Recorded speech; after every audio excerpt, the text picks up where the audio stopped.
How did you come up with the title, A Life Not My Own, and what does it mean to you?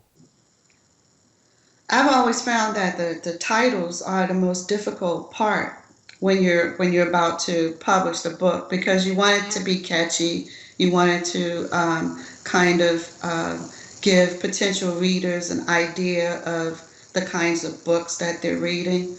It came from me just praying about it.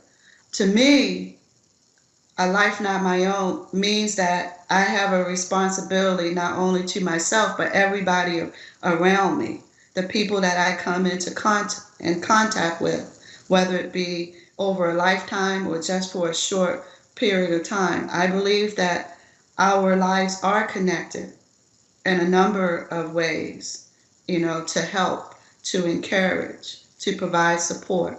And that's why this book is called A Life Not My Own. When you were writing your journal/first draft, how difficult was it reliving the bad parts of your past on a scale of 1 to 5, 5 being the most difficult?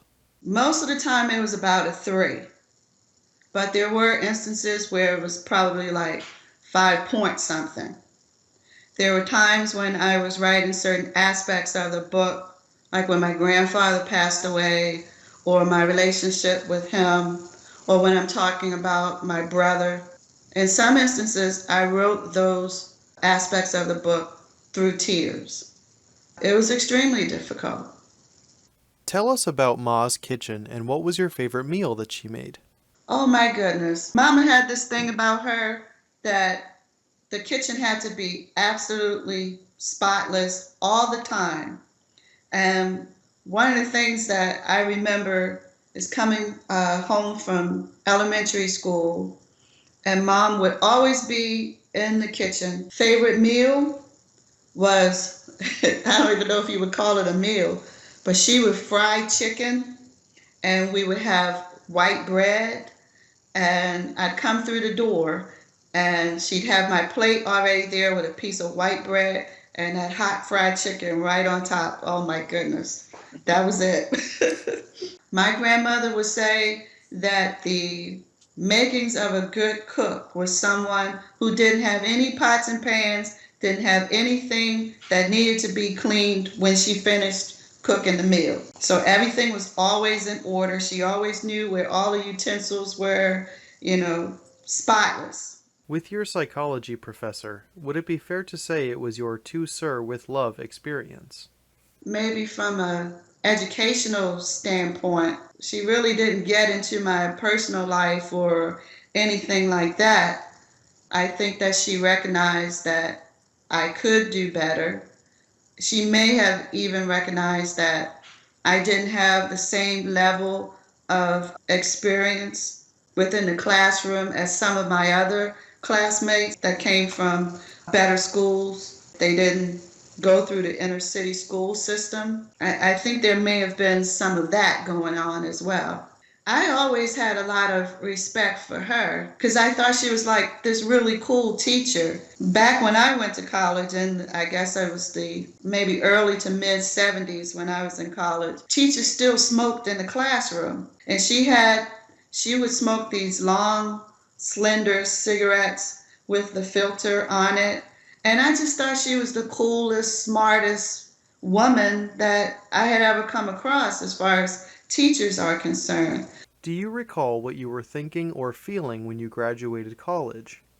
To be honest, I was thinking, what in the hell am I supposed to do now?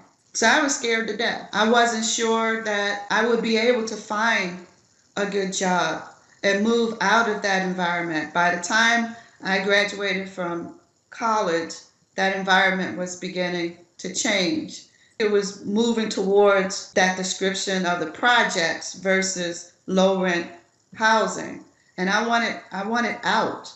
At a young age, there was an event that made you turn away from God. Years later, you found yourself in desperation praying to Him. How did you feel in both of those instances, and how does it affect your life today? Yeah, when my mom passed away, it just seemed like I was in a dark place. And although, I didn't consciously move away from my belief in the Lord, it just felt like It just felt like it was just gone. It's just a black hole. And that hole stayed in my life for probably another 10, 12 years. And then I found myself in a relationship that was not good for me, and I didn't know how to get out. And like most people, I tried to solve the problems on my own. And like most people, it was only when I had tried everything and nothing worked that I turned to the Lord and just prayed. And it just felt to me like someone wrapped their arms around me and gave me direction and guidance on what the next step should be in my life. And the next steps were very scary because they were steps that I would have never thought of on my own. And from that moment on, even though I still had challenges in life, I never felt alone. I knew that there was someone that would always be there for me no matter what. And that has given me comfort in a lot of experiences that I've had since that time frame. In 2014, you visited your old neighborhoods. How did it feel and what were your thoughts? I was like, where is the neighborhood? You know, it's like it's totally gone. I can't I can't even recognize where the house was located. I go back to places where I lived with my mom, and I remember certain structures, but I can't really pick out the exact house where we lived. Going to where we used to party at, it was just a mixture of emotions. Some happy, some sad. It felt really strange to me because the building is closed now and it's all in disrepair. And man, there was a time when that street would have been lined with cars. We would have been in our best attire and just partying like it's nobody's business. Now I go back there, you know, 20, almost 30 years later, and there's very few signs that that was a part of my life. And it's sad in a lot of ways. I would have liked for us to pull up in the car and me to be able to introduce you to all these people that were still there and still having a good time, and everybody was doing better in life, but I guess that's too much like a fairy tale. Does your childhood past haunt you?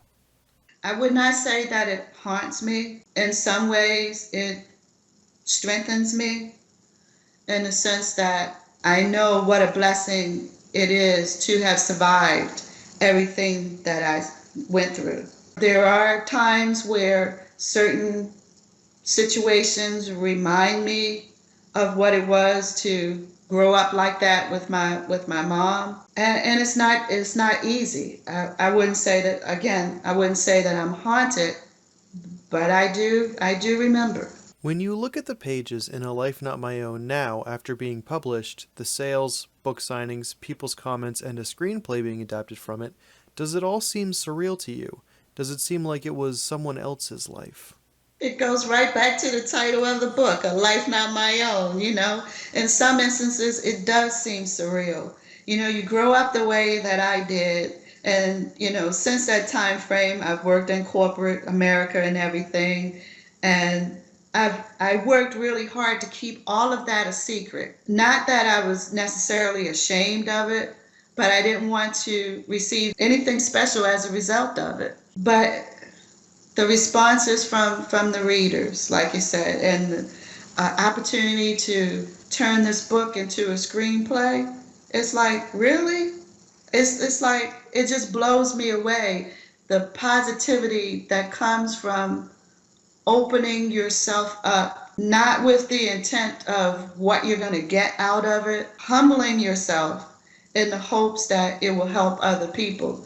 And it just continues to grow and grow into more positive things. And I am so thankful for that.